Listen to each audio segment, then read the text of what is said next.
이쯤 해서 위대한 탐험가 또 개척 영웅으로 알려진 콜럼버스가 다른 한편으로는 어떤 면모를 갖게 된 거죠? 노예 상인 그리고 원주민 세계의 파괴자였던 것이죠. 바로 이러한 점 때문에 콜럼버스의 발견을 찬양하는 것은 나치가 자행한 홀로코스트를 찬양하는 것과 다름없다. 뭐 이런 방식으로 콜럼버스를 강하게 비판하는 사람도 적지 않게 되었습니다. 콜럼버스는 2차 항해 때 처음 도착한 곳에서 충격적인 장면을 보고 원주민을 대하는 태도가 달라지게 됩니다. 어떤 장면을 보았을까요? 충격적이야? 충격적인 장면. 충격을 받을 일이 뭐가 있을까요? 정답. 예, 지원 씨. 뻔한 거죠. 이 대륙인 줄 알았는데 섬이었던 거야. 그런 충격도 있지만 예, 거기 누군가를 남겨놨다고 예, 수용 인원 때문에. 란나비다. 정답. 예, 그 혜성 씨? 선원들 남기고 갔는데 아무도 없는 거예요. 아무도 없다. 그걸 좀 더 정확하게 한번. 식인종이야? 죽음을 당했나? 예, 맞습니다. 정답. 남기고 간 선원들의 시체를 보았습니다. 왜 죽였지 근데? 그 남자의 시신 3구를 먼저 발견했다고 해요. 또 섬을 돌아보다가 보니까 뭐 남기고 간 선원들이 거의 대부분 사망한 것을 확인했습니다. 근데 정말 원주민이 죽인 건가요? 예, 그래서 한 부족장이 스페인인들이 금과 원주민 여인에 대한 탐욕이 너무 강해서 주변 원주민들에게 살해당했다라고 얘기해줘요. 그렇게 얘기는 들었지만 실제 어떤 일이 벌어졌는지 정확히 아는 사람은 없는 거죠. 그 사이에 무슨 일이 벌어졌는지는. 아무도 모르는구나. 어떻게? 자, 이제 콜럼버스와 원주민들의 관계가 어떻게 이제 변해가고 있을까요? 다소 가혹하게 다루기 시작합니다. 콜럼버스는 이제 요새가 파괴됐으니까 새로운 식민 도시, 정착 식민지를 이제 건설하기 위해서 애썼고요. 거기에 많은 원주민들을 동원해서 짓고 도시 이름은 이사벨 1세 여왕의 이름을 따서 이사벨라라고 이제 지어요. 그런데 이제 그 도시에는 이제 작물이 잘 자라지 않고 그 입지가 그렇게 뭐 좋지 않아서 식량이 굉장히 이제 부족해졌고요. 또 금도 나지 않으니까 정착하려고 갔던 사람들이 굉장히 쉽지 않은 생활을 하게 됐는데요. 결국 그래서 이제 다시 새로운 지역으로 옮겨갔는데 그것이 이제 지금의 도미니카 공화국의 수도인 산토 도밍고로 알려져 있습니다. 그래서 이주민들이 이제 그 산토 도밍고에서 정착에 성공하면서 산토 도밍고는 식민 도시 건설의 이제 모델이 됐다고 볼 수 있고요. 자, 하지만 스페인 이주민들이 정착을 해갈수록 원주민들의 삶은 어땠을까요? 뭐 굉장히 그냥 위협받을 노예 수- 말고는 없죠. 예, 굉장히 위협받을 수 있는 거죠. 자, 특히 이제 금과 향신료 등 당장 돈이 될 만한 것들을 계속 찾으려고 했는데 찾지 못했잖아요. 네. 콜럼버스는 새로운 사업 아이템을 정하게 됩니다. 바로 이 원주민들을 노예로 팔기 시작하는 거죠. 아이고 왜 그래? 1494년 1월에 군주들에게 보고서를 써서 보내는데요. 이때 식민지 사업이 아주 잘 되고 있다라고 하는 과시용으로 한 550명의 원주민을 노예로 보낸답니다. 콜럼버스는 왜 이런 일을 하게 됐냐면 원주민이 비인간적인 측면이 있다. 도대체 어떤 점을 보고 비인간적이라고 생각했을까요? 그 단순히 자신의 동료들 살해해서 그런 거 아니에요? 예, 그것과도 관련이 있고요. 자, 두 번째 항해에 참여했던 어떤 선원의 기록이 있는데요. 바로 식인 풍습과 관련이 있습니다. 식인했구나. 예. 그 기록에 보면 어떤 원주민들은 다른 섬을 공격해서 사람들을 죽이고 먹어치운다. 이렇게 이제 적혀 있다. 순수한 원주민도 있지만 굉장히 거칠고 식인 풍습을 유지하는 원주민들도 있다는 거죠. 그래서 콜럼버스 일행은 이런 식인종들은 스페인으로 보내야 한다. 옛날에는 그렇게 원주민들이 식인종으로 표현되는 영화들이 되게 많았어요. 요즘에야 뭐 좀비로 나오지 옛날에는 원주민들이 다 식인종으로 표현됐었어요. 예, 콜럼버스는 또 국왕에게 과장된 내용의 보고서를 보내는 일도 있지 않았는데요. 또 역시 금이 나옵니다. 그래서 보고서에만 쓰면 안 되잖아요. 그래서 1494년 3월에 콜럼버스가 한 500여 명을 이끌고 대륙으로 가게 됩니다. 이번에는 쿠바의 남부 해안하고 이제 자메이카라고 하는 섬까지 탐사를 하게 되는데요. 그래도 금과 은이 거의 없었고요. 그 유럽인들의 여행기에 묘사되었던 아시아와 비슷한 흔적도 거의 찾아볼 수가 없었어요. 자, 그렇게 시간이 가면서 콜럼버스는 더 잔혹하게 원주민들을 다루기 시작하는데요. 그림 한 장을 보도록 하시죠.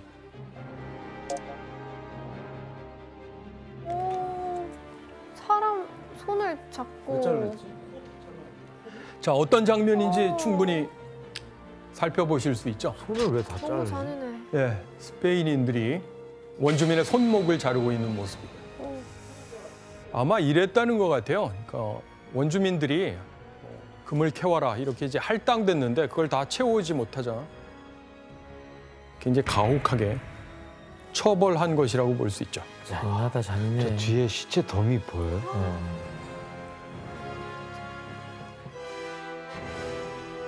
그래서 부모들은 아이들을 노예로 넘기지 않기 위해서 물에 빠뜨려 죽이거나 또 가족이 집단 자살을 하는 등 굉장히 비극적인 이야기도 많이 일어나는데요. 자, 이 모든 기록은 1540년대에 스페인 신부 바르돌로메 데 라스 카사스가 인디아스 파괴에 관한 간략한 보고서라는 글을 쓰게 됩니다. 거기에는 이런 내용들이 그야말로 수도 없이 기록되어 있습니다. 2차 항해까지 했는데 금과 향신료를 많이 얻지는 못하고요.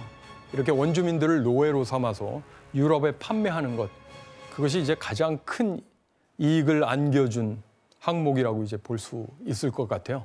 이쯤해서 위대한 탐험가 또 개척 영웅으로 알려진 콜럼버스가 다른 한편으로는 어떤 면모를 갖게 된 거죠? 노예 상인 그리고 원주민 세계의 파괴자였던 것이죠. 바로 이러한 점 때문에 콜럼버스의 발견을 찬양하는 것은 나치가 자행한 홀로코스트를 찬양하는 것과 다름없다. 이런 방식으로 콜럼버스를 강하게 비판하는 사람도 적지 않게 되었습니다. 2차 항해도 금과 향신료를 얻겠다는 성과를 그렇게 크게 달성하진 못한 거죠. 콜럼버스의 명성이라든가 지지자라든가 훨씬 줄어든 상태에서 굉장히 어렵사리 다음 항해를 이어갈 수 있었어요. 자, 제3차 항해는 일단 인원이 굉장히 줄어들어요. 그래서 226명 정도. 후원이 다시 줄었네요. 예, 선박은 8척이라고 알려져 있는데요. 참여자를 모으기도 굉장히 어려웠다고 해요. 앞에 가서 실망한 사람들이 소문을 많이 맞습니다. 냈나 봐요. 소문이 그렇게 퍼지는 거죠. 네. 결국은 3차 항해를 떠나긴 하는데 어렵사리. 자, 이제 원래의 목표인 금, 은을 반드시 찾아야 한다. 금을 반드시 찾아야 된다라고 하는 생각이 너무나도 가득했어요. 절박했구나. 자, 그랬기 때문에 항로도 이전하고 다르게 훨씬 더 남쪽인 카부베르데까지 내려가서 대양횡단의 출발점으로 삼았습니다. 당시 사람들은 금속이 특정한 조건에서 자라난다, 성장한다고 생각했어요. 그중에서도 금은 완전히 성장한 금속이라고 생각했던 거고요. 그래서 무더운 적도 가까이에 가면 완전히 자라난 금속, 즉 금이 있을 거다라고 생각한 거죠. 그래서 더 남쪽 적도 가까이 간 거죠. 자, 그런데 어떻게 됐을까요? 바로 이 카리브해 지역에 계속 왔기 때문에 세 번째 항해도 결국 금을 찾겠다라고 하는 성과는 뚜렷하지 않았다고 볼 수 있는 거죠. 자, 그런데 콜럼버스는 근데 식민 도시에서 일어난 반란을 제대로 처리하지는 못했던 것 같아요. 또 원주민 학대 혐의도 있었고요. 결국 이러한 혐의 때문에 죄수처럼 사슬에 묶여서 스페인으로 압송되게 됩니다. 자, 그래서 스페인 왕실은 콜럼버스의 신뢰가 완전히 이제 무너지는 결정적인 계기라고 볼 수 있습니다. 자, 그런데 어떻게 됐을까요? 결국 이사벨 1세는 콜럼버스의 네 번째 항해 1502년에 떠나는데요. 그것도 이제 지원을 하게 됩니다만 정말 4차 항해는 눈물 없이 볼 수 없는 뭐 서글픈 장면 같은 건데요. 어렵사리 자금을 융통했고 4척의 배를 마련했어요. 선원들을 구성했는데 135명, 더 숫자가 줄어들었죠. 그중에 12살에서 18살 견습 선원이 한 56명이었대요. 그러니까 절반이나 경험이 없는 선원들과 함께 갔다는 거죠. 그만큼 선원들을 구하기 어려웠다는 얘기고요. 또 결정적인 조건이 붙어 있었어요. 콜럼버스는 이스파니올라 섬에 정박할 수 없다라는 조건으로 4차 항해를 승인했던 것입니다. 이제는 그를 더 이상 믿지 않고 그를 전적으로 믿지 않고 다양한 또 탐험가들을 후원하기 시작했기 때문에 자, 이 4차 항해는 정말 쉽지 않았는데요. 특별히 이제 이곳저곳 다니지도 못하고 그러다가 결국 쓸쓸하게 1504년 11월에 이제 귀환을 하게 됩니다. 항해가 끝나면 보통 군주들에게 보고할 기회를 갖거든요. 근데 어떤 일이 벌어지느냐? 1504년 11월 말에 자신의 옛 후원자였던 이 이사벨 여왕이 병에 걸려 사망을 하게 됩니다. 그래서 더 이상의 지원을 받아 항해하기는 어려워졌고요. 그래서 그 2년 뒤인 1506년에 바이아돌리드라는 곳에서 콜럼버스 역시 쓸쓸한 죽음을 맞이하게 됩니다. 좀 비참하고 안타깝게 죽음을 맞이하는 것 같아요. 말년에는 좀 쓸쓸한 모습이 짙죠. 근데 결국 콜럼버스의 항해는 금을 찾겠다는 목표 달성에는 결국 실패했다고 볼 수 있는데요. 전 세계를 그래도 크게 뒤바꿔 놨다고 볼 수 있습니다. 콜럼버스는 두 번째 항해 때 사탕수수 묘목을 이스파니올라 섬에 이제 들여왔어요. 사탕수수. 예, 이스파니올라 섬 주변에서 사탕수수 농장이 굉장히 퍼져나가면서 부를 창출하기 시작했는데요.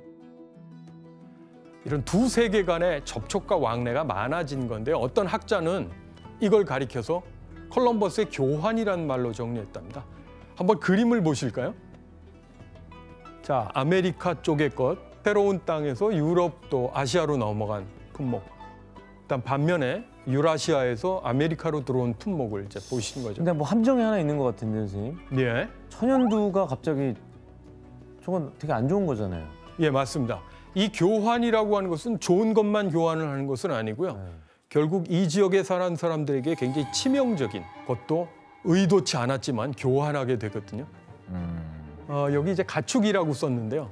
가축 안에는 말도 있고 양도 있고 닭도 있고 그때 들어왔나? 그때 예, 들어왔죠. 그리고 바로 이제 돼지도 있습니다.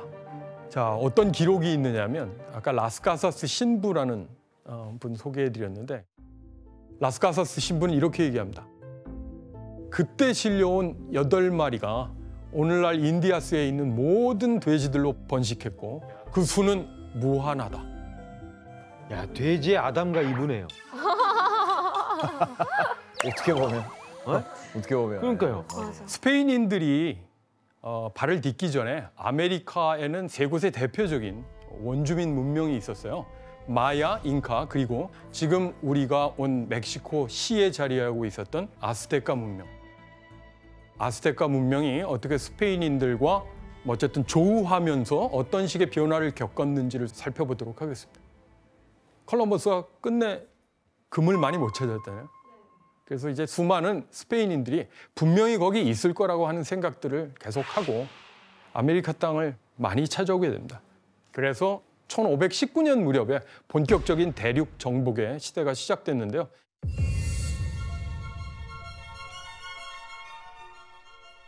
그중에서 가장 잘 알려진 인물을 먼저 만나볼까 합니다. 얼굴 한번 보실게요.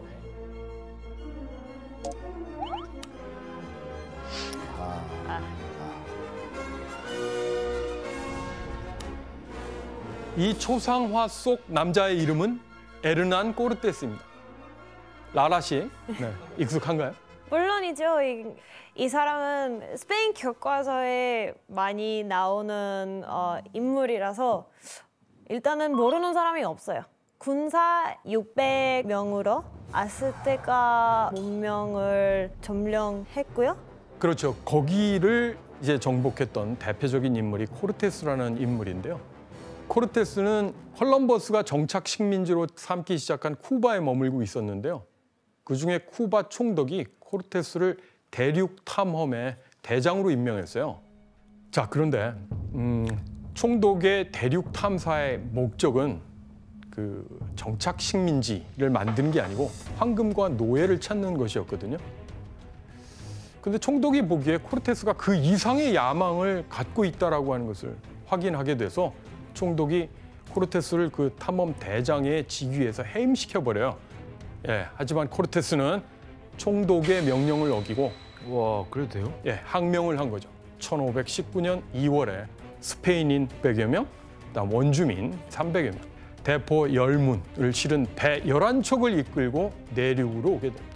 탐사대가 오늘날의 멕시코 중부의 해안가 베라크루스에 도착하자 코르테스는 타고 온 배 11척을 모두 침몰시켜버립니다.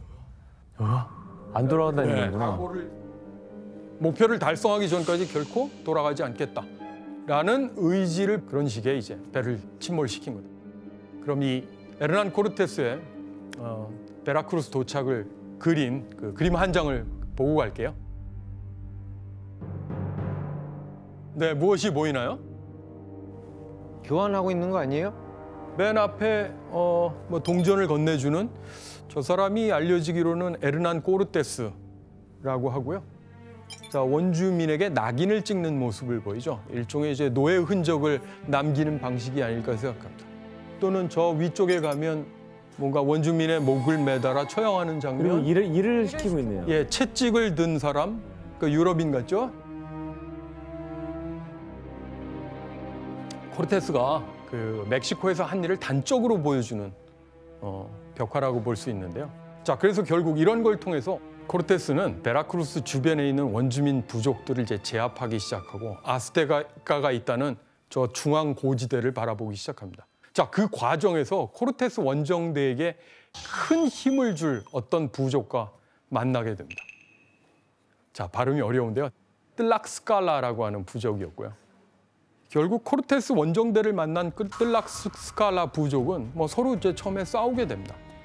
철제 칼을 든 이 원정대에게 사실 이제 그 싸움이 쉽지 않았고요. 결국 부족들을 군사적으로 이제 제압하는 일이 벌어집니다. 이 과정에서 뜰락스칼라라고 하는 부족이 아스테카하고 철천지 원수지간이라고 하는 결정적 정보를 얻게 됩니다. 자, 이때부터 뜰락스칼라 부족은 아스테카를 노리는 코르테스의 굉장히 든든한 동맹 세력이 되었던 것입니다. 그래서 결국 주변에 그 여러 부족들을 조금씩 제압하고 나름대로 동맹군으로 만들고 마침내 아스테카의 중심지인 테노치티틀란에 입성을 하게 됩니다.